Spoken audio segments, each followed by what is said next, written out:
Hey parents and caregivers, in this video we are going to be talking about some mistakes that you might be making when it comes to teaching your child how to read. Now, it's totally okay that you have made these mistakes. They're called mistakes.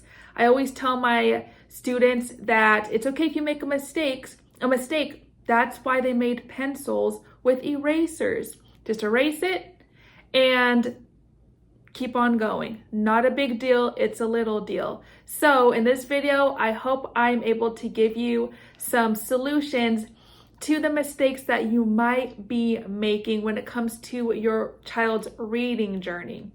Now, the first mistake is assuming because they know how to read a word isolated necessarily means they can read it within words in a book.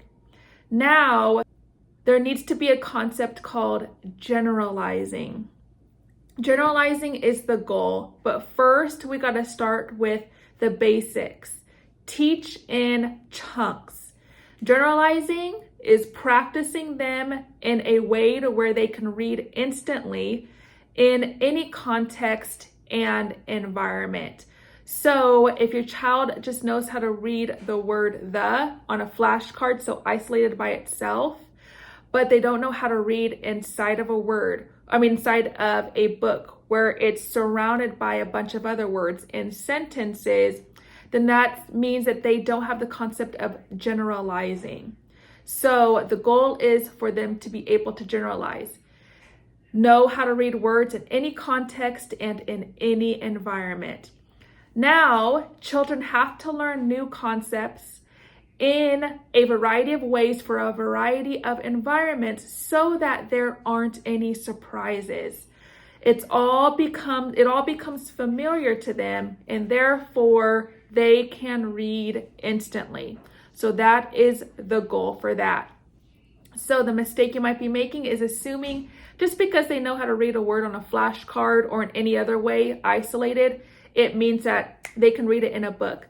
Because let's say you put a book in front of them, like a decodable book or a leveled reader. You can go back to that video of me explaining what those differences are with those books.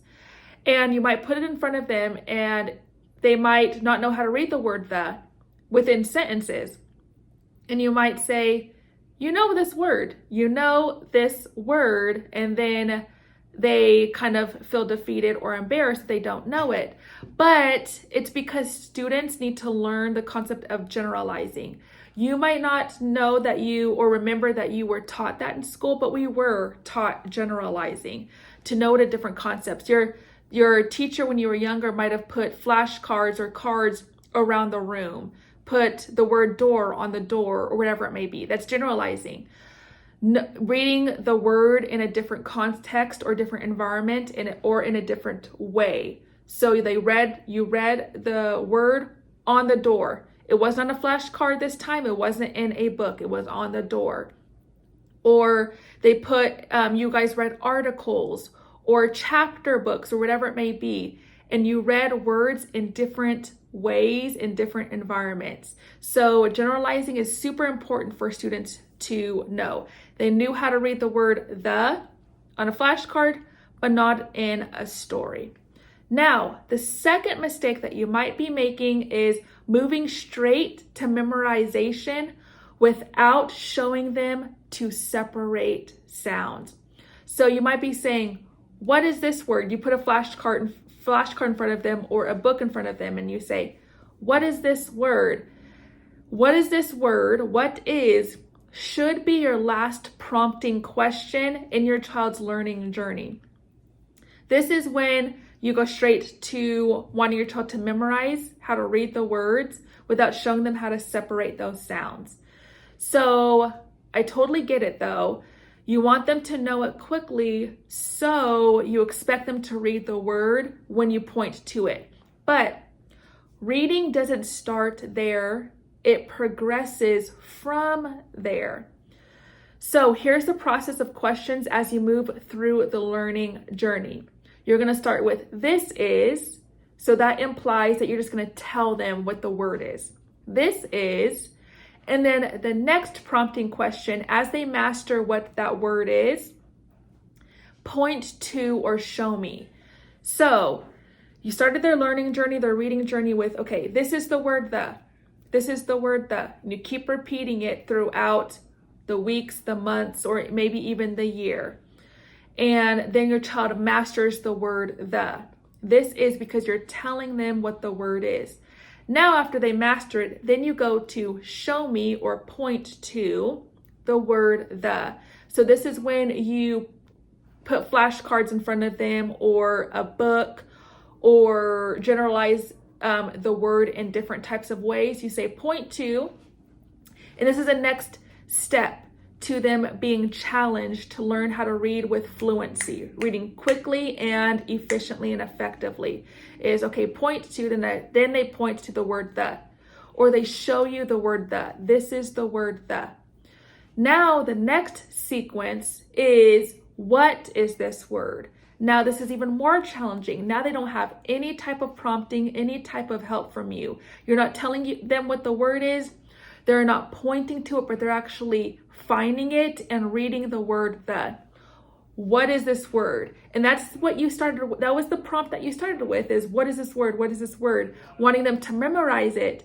But now as they mastered it in those other types of ways, now you go to, what is this word? Now they will know what the word actually is. Even without you saying, what is this word, by prompting, they'll just know it. This word is the word the. Now they can read that word fluently. So there's a sequence to teaching your child how to read words. Now, if your child needs help with learning how to read, you can get access to my quick 4 strategies for faster reading training video for you, parent, on how you can teach your child how to read. There's 4 different concepts that you can do with your child. You can get that video free in the description below. You can get access to it easily and quickly. Now, here is another mistake that you might be making, is not teaching vowels first. You can go to my past video on what are vowels and why are they so important. Not teaching vowels first is a mistake that you might be making, but it's okay if you're making this mistake because there are solutions for it. So vowels are key in learning how to read. Like I said in my other video on why vowels are important, there is a vowel in every word. Those long vowels and short vowels, and those vowels sounds are very similar to each other. So it's hard for students to learn vowel sounds. So there are vowels in every word, and since their sounds are extremely similar, it's important to focus on those sounds so that your child masters them before moving on to consonant sounds. So let's say you put the sentence, Ed is not in the lot. A lot of short vowel sounds in that sentence. If you put that sentence in front of your child, they will confuse those vowel sounds and read the sentence completely wrong. But they will probably read those consonants completely right because consonant sounds aren't as similar to each other as vowel sounds are. So try to teach your child vowel sounds first before moving on to consonant sounds and before expecting them to memorize words. Now, if your child needs to learn their vowels and consonant sounds, I have free animal flashcards in the description below where you can start with your child and teaching them how to read.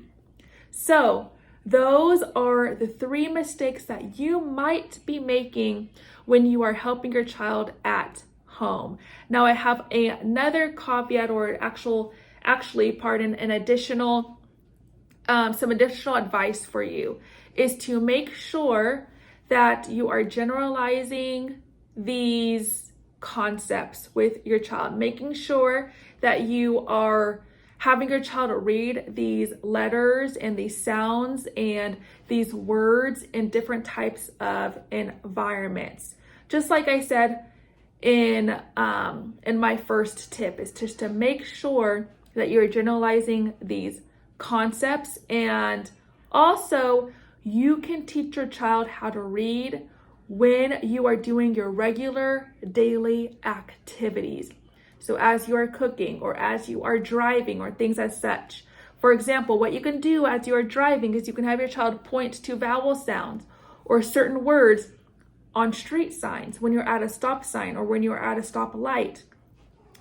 Have them find words on those street signs or letters on license plates or on menus when you are at a restaurant, things like that. So if you don't have time to teach your child how to read specifically and explicitly, sitting down with them, showing them some flashcards or sitting down with them as they read a book to you, just generalize and help them read in your regular environments as you go on the go. Okay, I hope this video has helped you. If you have any questions, leave your questions in the comments below. If this has helped you, leave that as well in the comments below, and I will make sure that I respond. Don't forget to subscribe to this channel. Also, don't forget to click the notification bell so that you can be notified of when my new videos go live. Again, don't forget to download the 4 strategies for faster reading video below in the description and the real life animal flashcards in the description below as well. All right, until next time, bye.